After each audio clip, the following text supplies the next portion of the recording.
नमस्कार बच्चों, मैं परविंदर कौर गिल आपके साथ केमिस्ट्री के कुछ टॉपिक लेकर आई हूँ। जैसा आपको मालूम है कि आपको YouTube के डीओ धमत्री चैनल को सब्सक्राइब करना है और विभिन्न विषयों के महत्वपूर्ण प्रश्नों के एग्जाम पर्पज से कैसे हल करना है वो आपको वहाँ बताया जा रहा है। जहाँ भी आपको समस्या होगी वीडियो को रोक कर आप फिर से उससे स्टडी कर सकते हैं। तो आइए देखें, हमारे पास क्वेश्चन है 5 मार्क्स का। क्वेश्चन कहता है कि TiO2 टेलेनियम ऑक्साइड श्वेत है, जबकि TiCl3 टेलेनियम का क्लोराइड जो है वो रंगीन है, बैंगनी रंग का है, क्यों? और इसी का दूसरा हिस्सा है संक्रमण तत्व किसे कहते हैं। इनके किन्हीं भी दो गुणों की आपको समझाना है। तत्व इस चैप्टर में रंग की बात आएगी तो आप वहां पे उनके इलेक्ट्रॉनिक विन्यास में जाएंगे सीधा, और इलेक्ट्रॉनिक विन्यास में देखेंगे कि वहां पे अगर जिस भी तत्व के बारे में पूछा गया है कि वे श्वेत है, तो ये निश्चित है कि उनके डी कक्षक में अयुग्मित इलेक्ट्रॉन नहीं होंगे। सारे जो इलेक्ट्रॉन है वो कैसे होंगे? युग्मित होंगे। तो वही ट्रिक यहाँ अप्लाई करें आप। टेलेनियम ऑक्साइड में जब वो +4 ऑक्सीडेशन स्टेट में है तो इस समय इसका इलेक्ट्रॉनिक विन्यास देखें 3d0 है, मतलब कि यहाँ पे एक भी अयुग्मित इलेक्ट्रॉन नहीं है। जब सारे इलेक्ट्रॉन युग्मित होंगे तो वह तत्व जिस भी यौगिक के साथ रहेगा वहां पे वो रंगहीन होगा। दूसरी बात, जब आप देखते हैं कि ये टेलेनियम का क्लोराइड बना रहा है, इस समय इसकी ऑक्सीकरण अवस्था धन 3 है।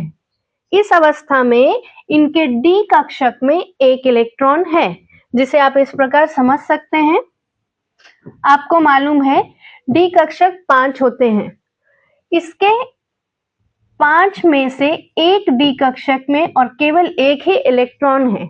इस अयुग्मित इलेक्ट्रॉन के कारण ही ये रंग प्रदर्शित करता है।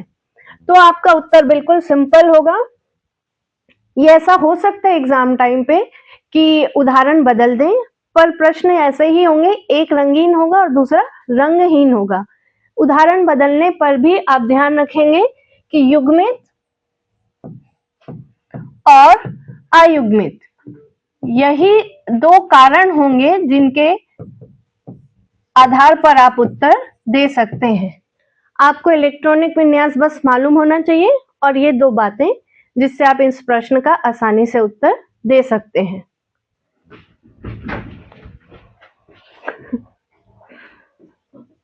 उतने को इसी प्रश्न का दूसरा हिस्सा है संक्रमण तत्व किसे कहते हैं और इनके दो गुण लिखिए। तो चलिए हमें कैसे इस पर डील करनी है।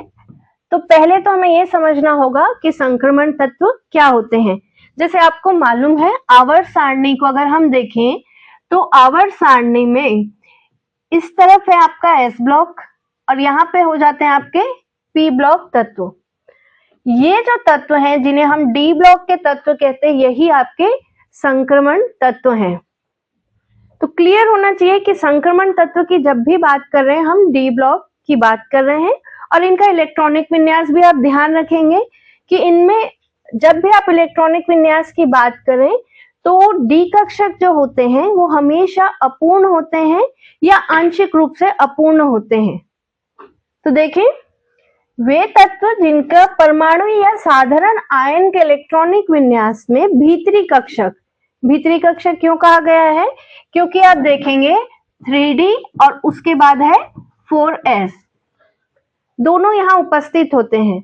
तो हम बात कर रहे होते हैं इस कक्षक की, क्योंकि ये 4s के अंदर होता है। आपको ध्यान है ये नाभिक रहा, ये 1s, ये सेकेंड कोश, ये इसका थर्ड और ये रहा फोर्थ। तो फोर्थ में 4s है और हम यहाँ की बात कर रहे हैं 3D की बात कर रहे हैं, इसलिए हमने यहाँ लिखा हुआ है भीतरी डी कक्षक। क्लियर हो गया होगा। तो ये जो भीतरी डी कक्षक है जिसे हम N-1D कहेंगे, क्योंकि अगर आप इसे ले रहे हैं तो ये NS हो गया और यहाँ पे 3 है, 3 के लिए आप लिखेंगे N-1। तो n-1 डी कक्षक जो है वो अपूर्ण रूप से भरे हुए रहते हैं। इस चैप्टर में आपको ध्यान रखना है कि आपका नॉलेज परफेक्ट होना चाहिए, क्वेश्चन के आंसर टू द पॉइंट होना चाहिए। तो इसके लिए आपको यहाँ पे इलेक्ट्रॉनिक विन्यास लिखना है और क्लियर करना है कि वो भीतरी कक्षक की बात आप कर रहे हैं। तो आवर्त सारणी में समूह 2 और 13 के मध्य होते हैं, जो मैंने आपको बताया। यहाँ पर 1, 2, उसके बाद 13 से 18 इधर है और यहाँ पे जो तत्व हैं यही आपके संक्रमण तत्व हैं। क्लियर हो गया होगा। इनका सामान्य इलेक्ट्रॉनिक विन्यास इस प्रकार रहेगा, n-1 d 1 to 10, 1 से 10 कक्षक इलेक्ट्रॉन रहेंगे। आपको ये भी मालूम है कि ये डी कक्षक जो होते हैं ये 5 होते हैं और प्रत्येक में 2-2 इलेक्ट्रॉन आ सकते हैं, तो अधिकतम इलेक्ट्रॉनों की संख्या 10 होगी, इसलिए आप यहाँ लिखेंगे 1 से 10। उसी प्रकार एस कक्षक की बात करें तो इसमें केवल एक ऑर्बिटल में 2 इलेक्ट्रॉन आ सकते हैं, तो हमने यहाँ पे 1 और 2 लिखा हुआ है। आई होप आप सभी को बिल्कुल क्लियर हो गया है कि संक्रमण तत्व क्या है।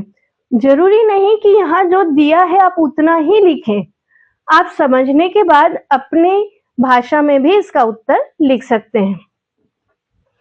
इसका उदाहरण ले लेंगे। आयरन, कोबाल्ट, निकेल, कॉपर, ये सभी संक्रमण तत्व के उदाहरण हैं। अब इनमें क्या क्या गुण हैं? तो सबसे पहले आप ध्यान रखेंगे कि इनकी आयनन ऊर्जा का मान काफी उच्च होता है। ये कमरे के ताप पर सभी ठोस हैं और धातुएं हैं, और आपको मालूम है कि जब धातु है तो उससे एक इलेक्ट्रॉन बाहर निकालने के लिए जो ऊर्जा लग रही है वही क्या कहलाती है? आयनन ऊर्जा। इनके आयनन ऊर्जा का मान अधिक होगा। दूसरा देखें, क्योंकि धातु है इनका गलनांक और क्वथनांक क्या होगा? उच्च होगा।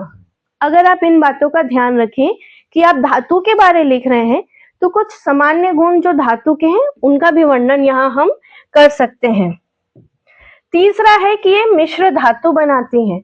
जैसे मैंने आपको कहा कि धातुओं के सामान्य गुण यहाँ पे आप लिख देंगे तो भी आपका ये जो पॉइंट है पूरा कवर हो जाता है।